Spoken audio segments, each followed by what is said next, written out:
Hey everyone, welcome back. Welcome back to me. Welcome back to you. Welcome back to This Might Hurt. So it's going to take me a minute to get the cards out and shuffled. So we'll just chat while I am doing that. I hope everyone's holidays went well. It's like that holiday vacation hangover period of time for all of us, especially me, back in Albuquerque. So things should start to get back to normal. I had some time away, and it was soul nourishing. As if you watch my videos, you'll understand what that means. But anyway, we only have 10 minutes because it's a 10-minute tarot. So let's shuffle up the cards and see what's going on. We haven't done these in a while, so I'm not sure what we're going to see. I feel like I kind of escaped my life for a little bit, but coming back home in a different year, I don't know, feels like it's profound. Feels like it might be something, right? One more shuffle and then we'll start the process. So, yeah, back to work tomorrow, back to the grind. So what is our energy? What's our energy? Quickly. Justice in reverse. So justice obviously is about balancing the scales. I always feel like that's balancing the scales of karma. But what is karma? Karma is just your reaction to a given situation. I'm just noticing the number 11 and the sword pointing up, but we have it in the reverse. So the sword is actually pointing down. So I feel like that's kind of in a lower vibration area of your life. This might mean being dishonest, being unfair. Maybe you're dealing with this outside of you. Maybe it is you. Maybe it's you being dishonest with yourself. I know we were we were talking, I don't remember when and where, just some people and I at some point in my life were talking about being dishonest with yourself and telling the story. I'm sure it was in an IOP, but telling the story to yourself that fits the emotion that you're experiencing. So if you're feeling abandonment, then your woolly mammoth, your brain will cognitively bias you into finding those things that prove you right. So what stories are you telling yourself that are dishonest? Ask the question, right? Ask the question. See what the deal is all about without you having to be the Queen of Swords. Not without you having to be the Queen of Swords, but be the Queen of Swords. Sword pointing up.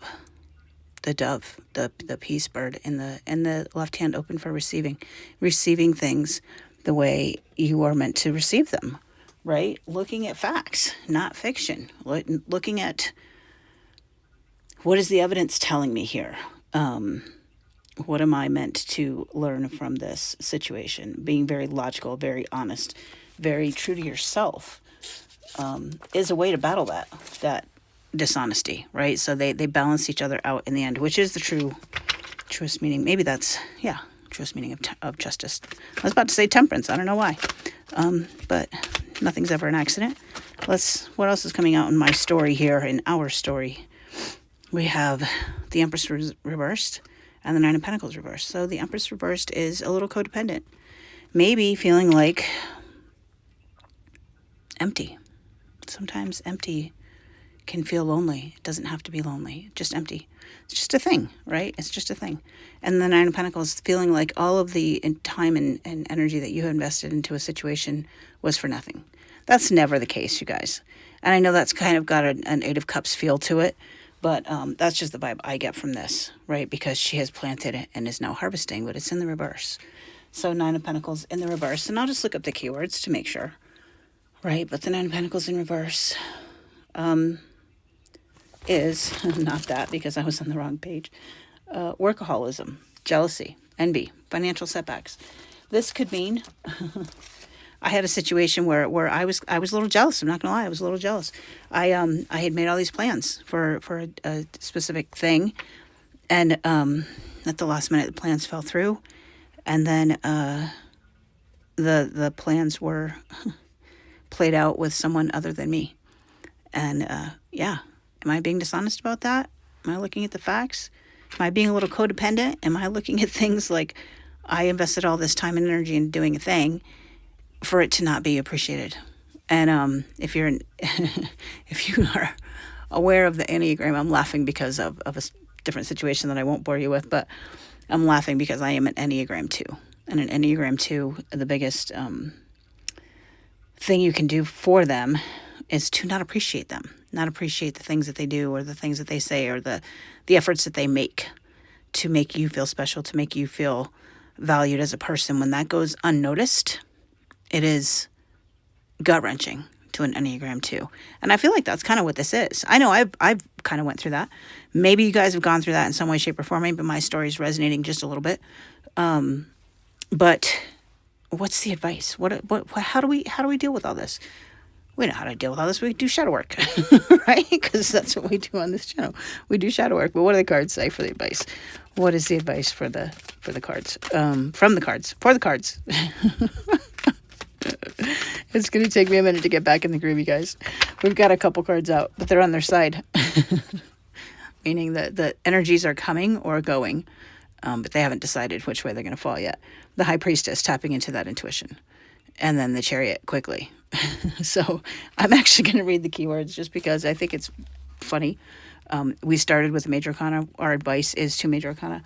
High Priestess is secrets, mystery, intuition, trusting yourself. This is an inability to trust yourself, but getting on the path to being able to trust yourself. Start trusting yourself, right?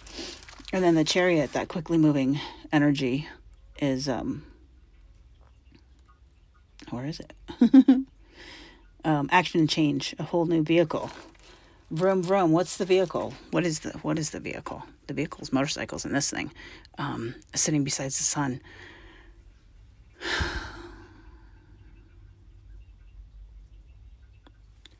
I'm just looking to see if there's anything that jumps out at me, really. The white square on her chest, really, is what's jumping out at me today. I just get this feeling of putting a square peg into a round hole, trying to make something fit that maybe isn't fitting. Let things be what they are.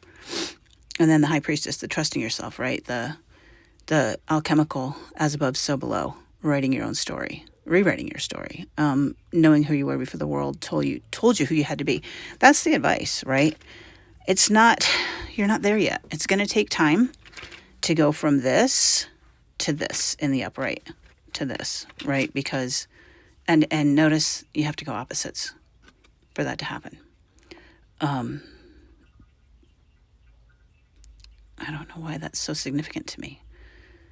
The unfolding, maybe, the opening of a book, the next chapter, the things that we need to do to this story starts with something really small, dishonesty, and it creates this big mountain of a thing.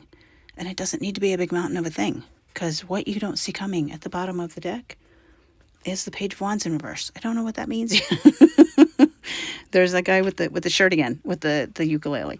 I always like him in this particular deck as being authentic, because it would take authenticity to stand out with that shirt and that ukulele in today's day and age. But this one's who's struggling, right? This is someone who struggles. And maybe this is the person you're dealing with. Maybe this is the energies around you, an inability to know their own emotions. And that's okay.